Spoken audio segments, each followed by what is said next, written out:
¿Cómo procesaba la Inquisición? Las denuncias eran recibidas en la sede de Santo Oficio. Se mantenían secretas. Los teólogos que formaban parte de la Inquisición examinaban esas denuncias y decidían si eran justificadas y merecían que se les diera continuación.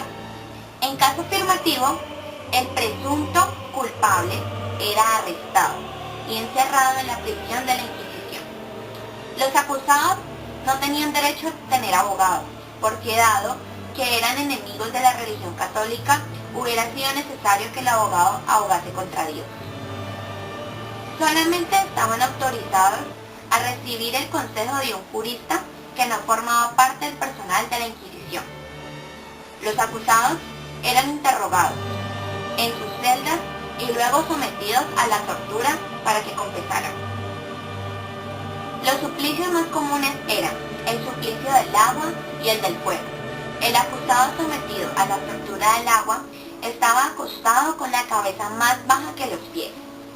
El verdugo le introducía en el fondo de la garganta un pedazo de género fino mojado, uno de cuyos extremos le cubría la nariz, y luego echaba agua gota a gota, con el fin de impedirle respirar.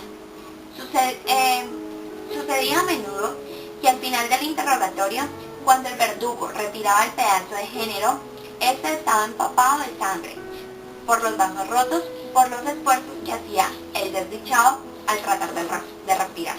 Antes de aplicar el suplicio del fuego, el verdugo frotaba los pies del paciente con aceite o tocino y lo ponía delante de la llama, de modo que sus pies se agrietaban por la penetración de la grasa hirviendo. En el primer grado de culpabilidad, el acusado era declarado suspecto, y en segundo grado, de leve. En estos dos casos debía pronunciar la fórmula de acción de rodillas en el coro de la iglesia, y luego hacer penitencia según los ritos habituales. Los herejes, considerados impenitentes, eran conducidos al auto de fe para oír sentencia.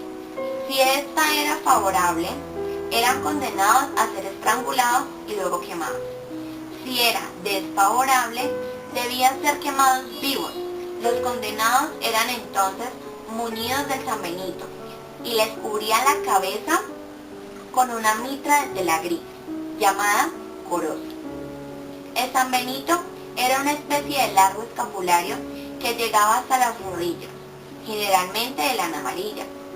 Si el condenado había curado antes de su condena, el San Benito solo llevaba una cruz verde en el pecho y en la espalda. Si era muy suspecto y había sido condenado a ser estrangulado antes de ser quemado, el San Benito y la coroza estaban cubiertos de llamas rojas inclinadas. Si el condenado impenitente debía ser quemado vivo, las llamas eran derechas y diablos rojos los atizaban. El auto de fe no era más que la lectura pública de las sentencias, y no como se cree comúnmente, los suplicios que se ejecutaban en uno de los barrios de la ciudad en el quemadero. El auto de fe era una de las ceremonias más importantes de la vida española.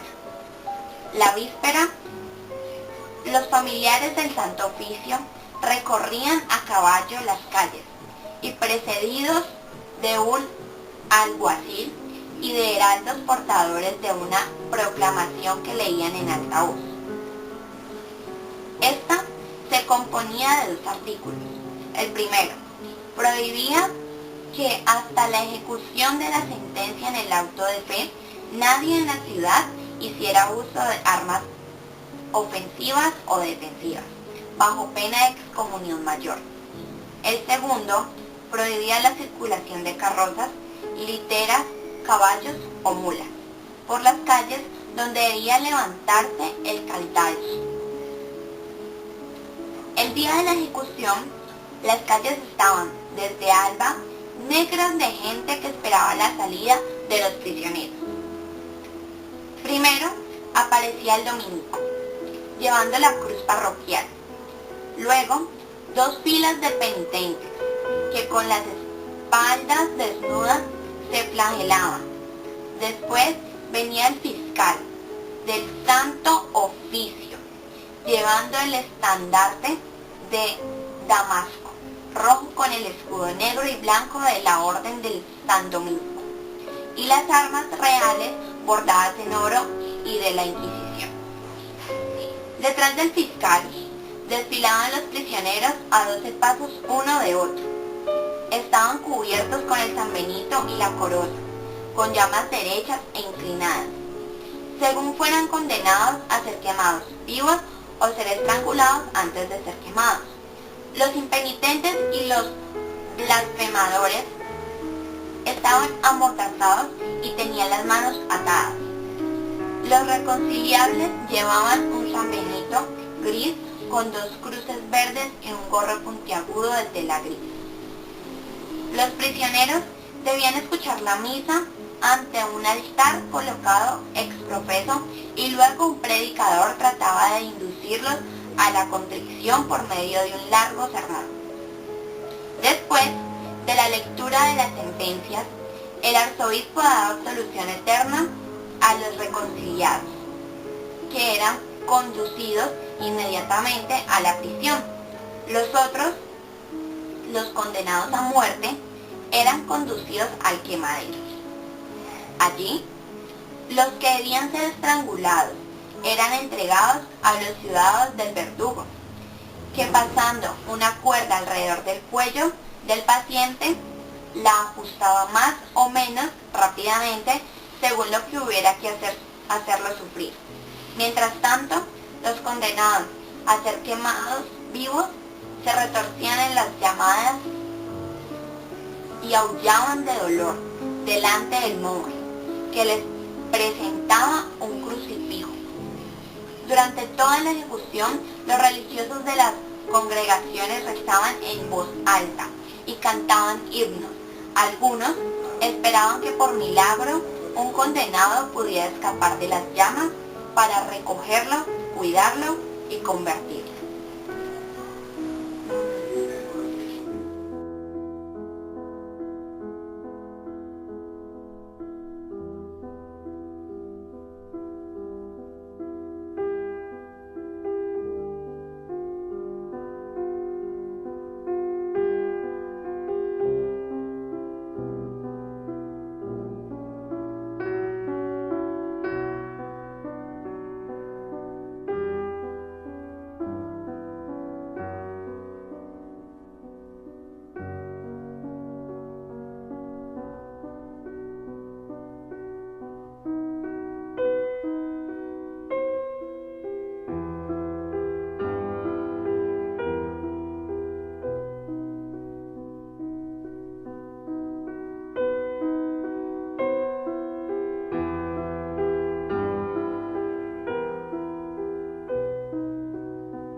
considerar usted las horribles torturas efectuadas por la Inquisición Católica Romana, tenga presente en todo momento que la Iglesia Católica Romana no es ni representa de modo alguno la original Iglesia fundada por Jesucristo. Esta jamás tortura a nadie, tampoco inicia o participa en guerras santas o guerras religiosas de naturaleza carnal. Las armas de nuestra milicia no son carnales.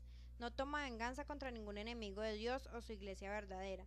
Cristianismo no es sinónimo de catolicismo romano ni viceversa. Atribuir guerras santas y torturas de Inquisición al cristianismo en general no es correcto, no es honesto. Hacerlo es implicar que todas las iglesias del cristianismo, que todos los integrantes del cristianismo sean culpables de guerras y torturas a nombre de su Dios. Pero esto está muy lejos de la realidad. El verdadero reino de Dios y de Cristo no es de este mundo, no es de aquí. Y por ende, para todos los habitantes de la Tierra, lamentablemente el reino del Vaticano sí en definitiva es del mundo, y por consiguiente no es cosa extraña que actúe como reino terrenal. Lo trágico es que este reino mundano, disfrazado de cordero, haya crecido tanto y se haya dado a conocer a tal extremo que los incrédulos e indoctos lo perciban como la iglesia del cristianismo, el reino de Dios en la tierra, desconociendo a ello la verdadera iglesia de Cristo, que la verdadera iglesia que Cristo fundó y el verdadero evangelio por el Espíritu Santo revelado. Si usted pertenece a este grupo, lo inteligente sería procurar conocer a la iglesia que no persigue, no tortura, no hace alianzas con poderes seculares, sino que predica y sigue el evangelio de reconciliación y paz. Algunos métodos de tortura y muerte que inventaron y utilizaron los oficiales católicos romanos se inscribían en los artefactos confeccionados para la tortura las palabras sol y deo gloria, que significa gloria solo a Dios. Rociaban los instrumentos de tortura con agua bendita. Salí de ella, pueblo mío, historia tan terrible y trágica de la Iglesia Católica Romana, escrita en sangre durante gran parte de su trayectoria, la sangre de quienes se negaban a respaldar o obedecer a los oficiales autoritarios de la Santa Sede, que de santa muy poca o nada tenía. La sangre de personas que desaprobaban varios ritos de la Iglesia Madre, que denunciaban los atropellos del clero, que criticaban la secularización y politización de la Iglesia romana. Ningún católico romano honesto niega esta historia. Ninguno en sus cabales espirituales intenta justificar los penosos sucesos desastrosos que ella cuenta. Ni siquiera la suma total de obras caritativas realizadas por la Iglesia Católica borra la historia de sus atrocidades contra incontables millones de seres humanos. No todos los hospitales, clínicas, programas de bienestar social, retiros para fortalecer el matrimonio del hogar, etc. de la Iglesia Católica Romana en todo el mundo nivelan la balanza. Es totalmente imposible rectificar tan enorme mal, recompensarlo, disimularlo y justificarlo. ¿Cuántos católicos romanos conocen esta historia de su iglesia? De seguro no se la cuentan sus sacerdotes, pues no les conviene enunciar ni una sola palabra al respecto. No obstante, el sentido común dicta que es deber de todo ser humano investigar la procedencia, trayectoria e historia de su fe, cualquiera que sea.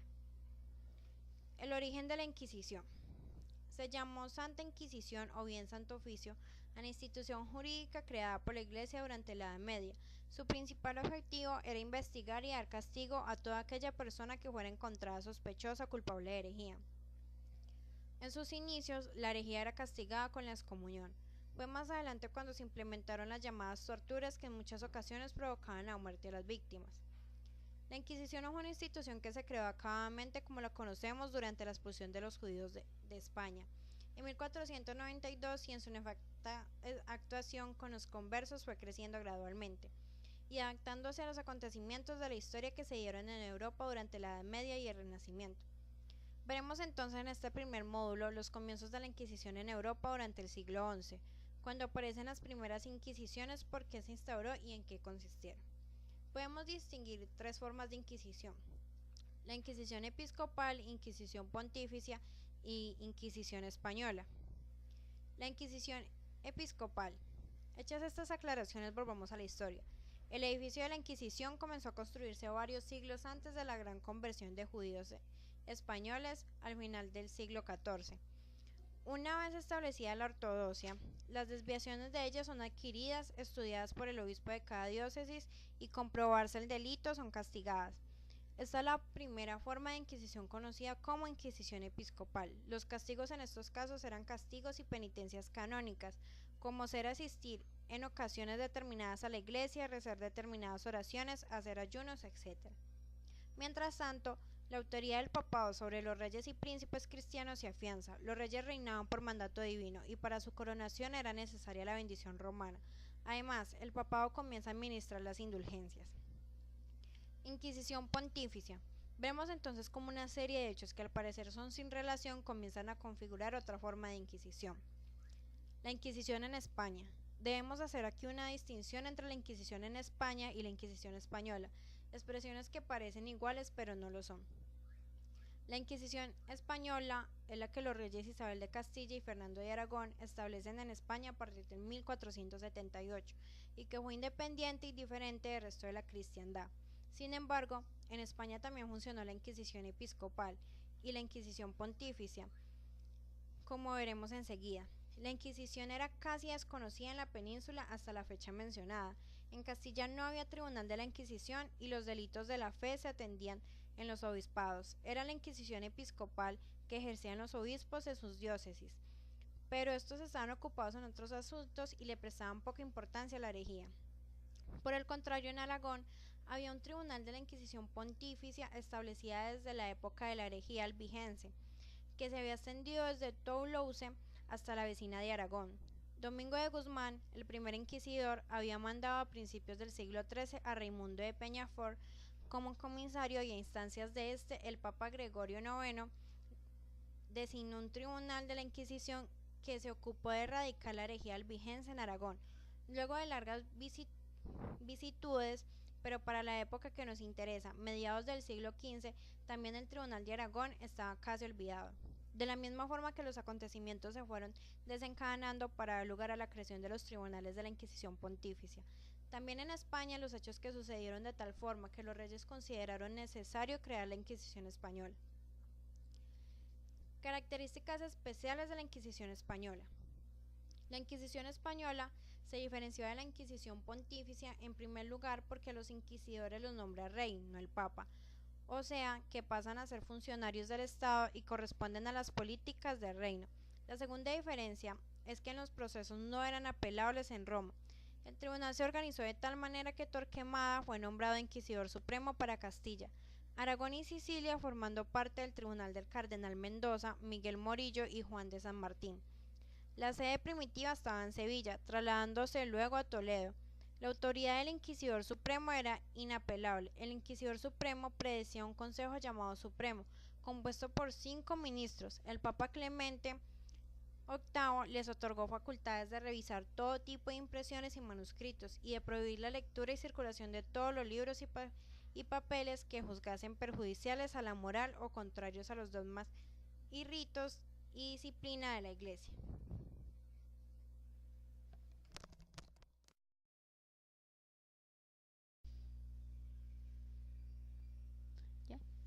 La Inquisición en América. En las clases de historia argentina, yo he oído decir que en nuestro país nunca hubo Inquisición. Esto es un eufemismo, una forma de minimizar las cosas y de apartar a las mentes inquietas algunas preguntas comprometidas. Lo que sí puede afirmarse es que no había tribunal de la Inquisición, es lo que es actualmente la religión argentina. Veremos en esta clase cómo llevan los tentáculos de la Inquisición a nuestros territorios y los vecinos. Creación de los tribunales de la Inquisición en América. A mediados del siglo XV en Hispanoamérica, ya los españoles firmemente establecidos en México y en Perú, en esas colonias, habían un porcentaje importante de cristianos nuevos. Surgen entonces reclamos para nombrar un tribunal de la Inquisición. El rey Felipe II, por Real Célula del 25 de enero de 1569, crea los tribunales de la Inquisición en la Ciudad de México, en Lima. Sobre la herejía y la Inquisición. La palabra herejía en su significado original del griego quiere decir opinión y estaba limitada no solo al terreno de las ideas, sino que cubrió una serie de implicaciones sociales que podrían tener impacto en las creencias, la política y la cultura. La herejía, es decir, la opinión distinta a la oficial, ha sido combatida desde antaño. La Iglesia primitiva condenaba a los herejes a la excomunión, privándoseles de participar de la salvación de las almas en el anunciado juicio final. El castigo, mientras tanto, alejaba al hereje de la participación comunista en vida. negándosele los mecanismos del acceso a ella. Las familias de los condenados quedaban marcadas por la infamia durante generaciones. El veredicto era sancionado, notificado y ejecutado por un equipo de ilustres. Quitaban al hereje todos sus derechos en la bien o mal llevada convivencia con el resto de la comunidad. El hereje era un individuo con una opinión divergente considerada nociva para las normas de participación ciudadana y una conducta demasiado independiente o emancipada para las normas de convivencia establecidas por el clero. Sin embargo, el equipo o tribunal encargados de impartir castigos a los herejes caían con frecuencia en el error, el abuso y la crueldad. La herejía era considerada una forma de ofensa religiosa y social, hasta antes del siglo XIII. La herejía era sancionada por poderes otorgados por el Papa a nivel local, sin una estructura organizada ni reglas de aplicación precisas. A partir de esa fecha se empezó a considerar incluso a movimientos sociales como el catarismo del sur de Francia y otros como herejes por apartarse de los asuntos de la Iglesia o por considerárseles socialmente subversivos. En casos de herejía manifiesta, el hereje era condenado a la pena de muerte, un castigo que pasó a ser regularmente establecido. Sin embargo, aunque la herejía era conocida y castigada desde mucho antes, no existía razón para investigar la misma al momento de sancionar el castigo. La Inquisición se relaciona con varias instituciones cuyo objetivo era alejar y suprimir la herejía de la Iglesia Católica. La primera Inquisición medieval se fundó en 1184 mediante la bula del Papa Lucio III en el sur de Francia. Para combatir la herejía de los cátaros, en 1249 se instala en el reino de Aragón, que más tarde sería conocida como la Inquisición española, bajo directo control de la monarquía y cuyo ámbito de acción se extendería hasta sus colonias en América. La Inquisición española se fundó por bendición papal en 1478 a proposición de los monarcas Fernando V y Isabel I. La razón de su oficialización era la sospecha que recaía sobre los judíos, que por presión de la sociedad se habían convertido al cristianismo.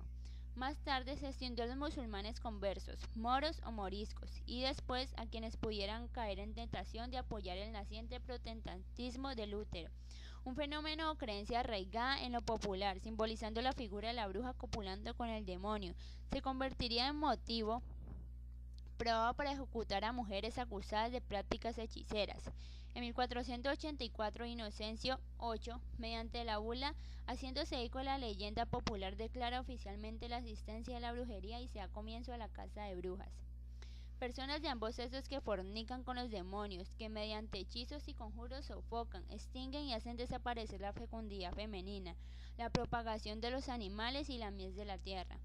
La Inquisición se convirtió en instrumento del Estado con una destacada participación de funcionarios de la Iglesia de la Orden de los Dominicos, desde su fundación en España.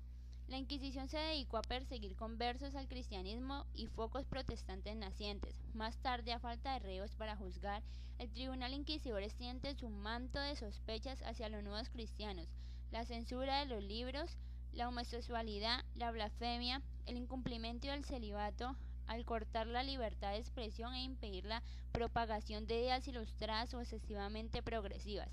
Este periodo, que va desde 1478 a 1874, resume las actividades inquisidoras en varias etapas: fundación, decaída, rebrote, disolución y abolición. Fray Tomás de Torquemada fue el primer y más notable gran inquisidor, responsable de la ejecución de miles de supuestos herejes y de un trato vejatorio y de expulsión de otros miles. Con el apoyo de Torquemada, judíos y musulmanes fueron expulsados de España en 1492, y la tortura en diferentes formas y justificamientos se empleaba para extraer declaraciones y pruebas a los acusados sobre un amplio espectro de delitos. Hay quienes pretenden torcerle el brazo a la historia prestándonos un Torquemada con espíritu de justicia, templando en la piedad, la prudencia, un gran legislador con cualidades de santo, cuando la realidad lo sitúa como predecesor de otros ejemplos que se verían con posterioridad en la historia de la humanidad. Se dice que al abrir la tumba de Torquemada para trasladar sus restos, los presentes dan cuenta de un olor dulce y grato, del perfume de la santidad. La gente comenzó a rezar frente a su tumba, convencidos de estar presenciando un milagro, pero el fenómeno es debido a reacciones químicas que acompañan a la podredumbre. El gran inquisidor y su tribunal tenían jurisdicción sobre los tribunales locales y en su afán por capturar herejes se establecía por semanas o meses en la plaza pública de los pueblos donde ordenaba que los herejes se entregaran por propia iniciativa.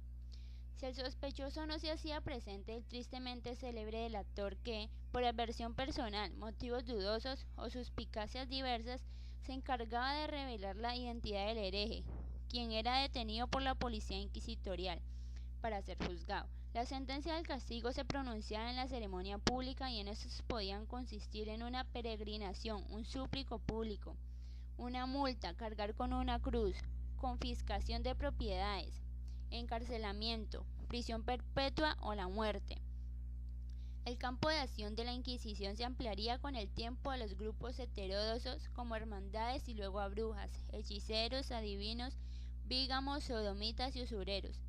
La caza de brujas se llevó a cabo principalmente en España y el norte de Europa, donde la cifra de ejecutados supera 50.000 en su mayoría. Mujeres, la bruja era una hechicera, una figura mística local con una especialidad adivinadora o curandera y su finalidad era el lucro. La versión más generada de la bruja da cuenta de una figura real, anónima, sobrenatural, pervertida por el diablo, de intenciones malvadas y sanguíneas, motivos más que suficientes para morir en los fuegos salvadores de la hoguera purificadora de la Inquisición.